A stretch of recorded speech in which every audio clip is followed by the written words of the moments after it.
G'day guys, Nathan here from Hunter Galloway. Navigating the home buying process can be a challenge, especially when you're trying to determine the amount of deposit you need. Each lender has unique criteria, and although zero deposit home loans are mostly phased out, there are other solutions such as guarantor loans or even the home guarantee scheme that can benefit those that have limited savings. In general terms, prospective home buyers usually need around a 20% deposit to avoid paying lenders' mortgage insurance. There are plenty of lenders that will lend up to 95% of the property value provided lenders' mortgage insurance is covered, and in some instances mortgage insurance can be waived provided you're in a particular profession that's acceptable to get the waiver. For instance, with a minimal deposit of 5% on the property value of say $400,000, you need about a $20,000 deposit. While a property valued up to $1 million, the type of deposit you will require is about $50,000 at a bare minimum. Now, aside from the deposit, keep in mind there will be additional costs such as stamp duty and conveyancing, which typically range from about 1 to 4% of the property value. Now, this varies depending on if you get first homeowner discounts on stamp duty as an example, and there are a bunch of benefits available. So it's important you look into it, work with a mortgage broker like ourselves where we can run through what you might be eligible for and give you an exact understanding of what the costs are. For property investors, an ideal deposit size is around 8 to 12% of the purchase price, with eligibility for smaller deposit sizes depending on individual circumstances. Options also exist to borrow up to 100% of the property value using equity from another property, or even up to 105+% of the property value with a guarantor. Now, these options will potentially save you thousands of dollars in lenders' mortgage insurance as well. A lot of you might be thinking, why is a deposit necessary?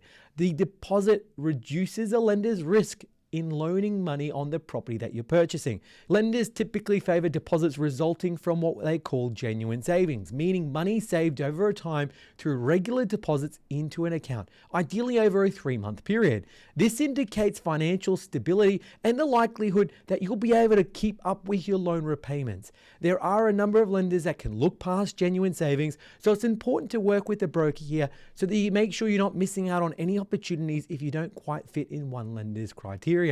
Extra costs associated with purchasing a property include conveyancing fees, inspection of the property such as building and pest, home insurance, title search fees, and loan application fees. Lenders' mortgage insurance is the single biggest cost in a lot of cases, especially where you don't have a 20% deposit.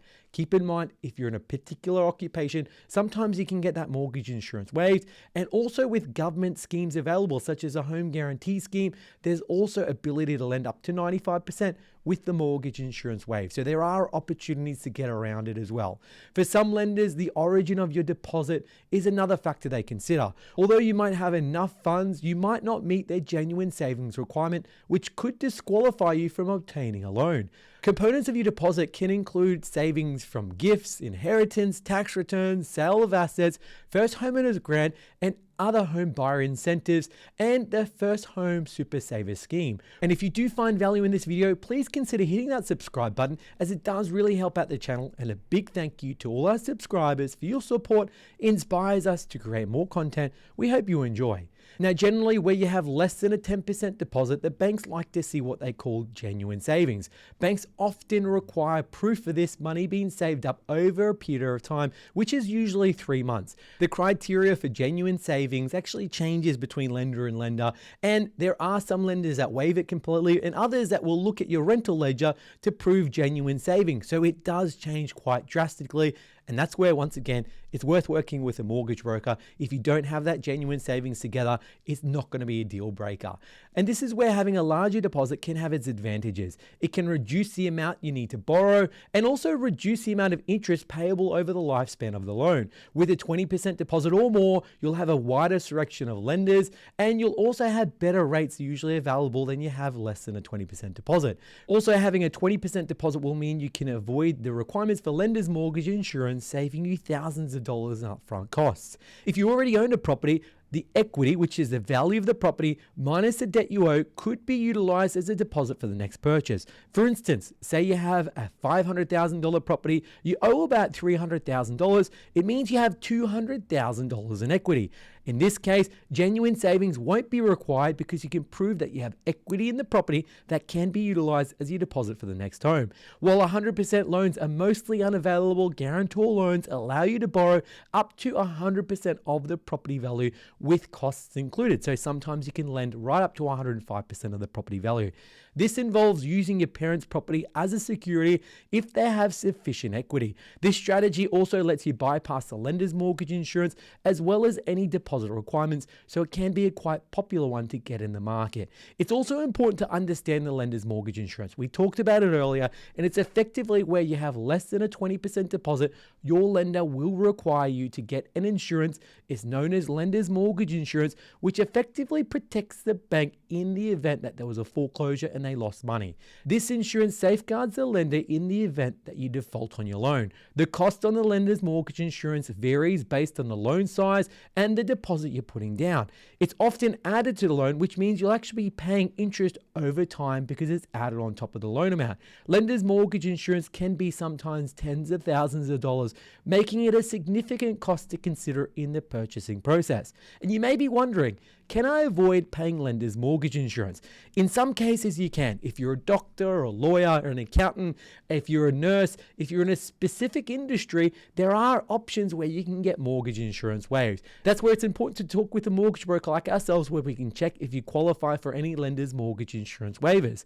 Unfortunately, in some circumstances, if you don't qualify for any lender's mortgage insurance waivers and you don't have a 20% deposit, then you'll need to pay for it. But there are some exceptions here, so this isn't a one-size-fits-all approach. Now let's talk about government assistance that's available. In many regions, government schemes and grants are available to assist first homeowners. For instance, the First Homeowners Grant is a one-off grant payable to first homeowners to offset the costs of buying a new property. Similarly, the First Home Guarantee Scheme is an Australian government initiative to support home buyers in purchasing a home sooner and allowing them to lend up to 95% of the property value, with the government acting as their guarantor. The Home Guarantee Scheme has recently expanded its eligibility criteria from the 1st of July 2023.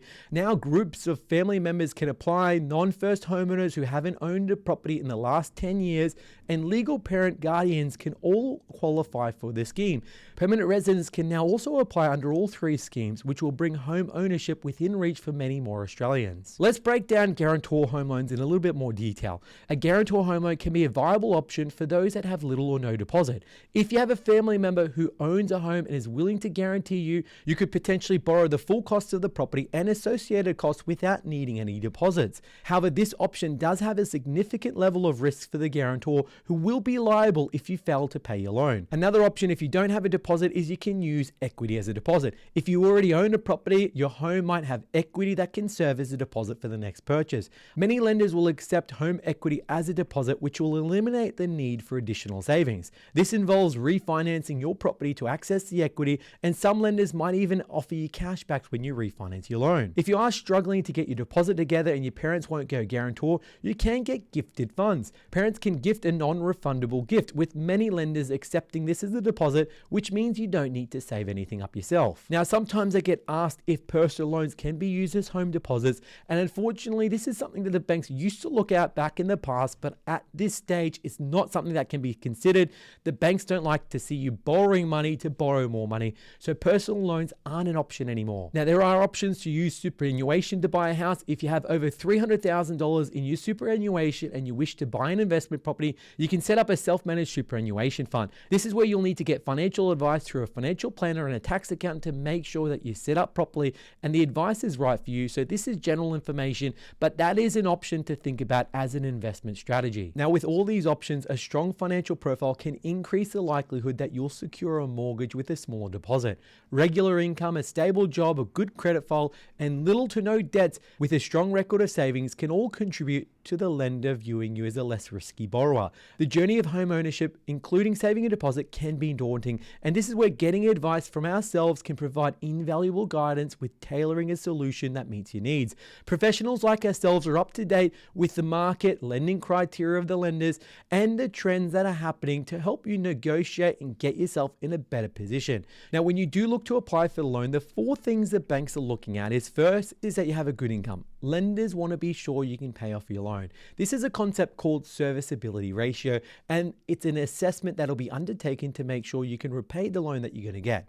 The second is job stability. Usually you need to be in your current job from 3 to 6 months. Now, it does vary from lender to lender. For example, if you're full-time employed or part-time employed, sometimes the lenders can take as little as 1 payslip. So the 6 months you might think you need to be in the role isn't an actual thing, and many lenders can look past this. Once again, get in touch with us. We can look at your situation, make recommendations, and put you in the right position. You also want to have a clear credit history. This means no defaults and regular, timely repayments on credit cards, rents, and utilities over the last 6-month period. They also look at your asset position. This includes savings and assets like cars relative to your income. You want to have little to no existing debt. Multiple credit cards or personal loans might actually raise eyebrows. And lastly, the property. The location and type of property you wish to buy can also affect your home loan application. And this is where ticking most of these boxes will put you in the best position possible. Remember to like, share, and subscribe to stay informed with all things property and finance. Consulting with a mortgage broker like ourselves can help you navigate through these challenging times and find a loan that suits your needs. We provide personal advice, compare different lender options and products, and help you understand the potential impacts of interest rate movements in the market. Here at Hunter Galloway, we work with people Australia-wide. If you're looking for assistance, simply reach out. Call us on 1300 088 065 or visit our website huntergalloway.com.au. Guys, thanks for watching. Leave a comment down below if you'd like us to cover another topic. I'd love to know. And once again, thanks very much for your time.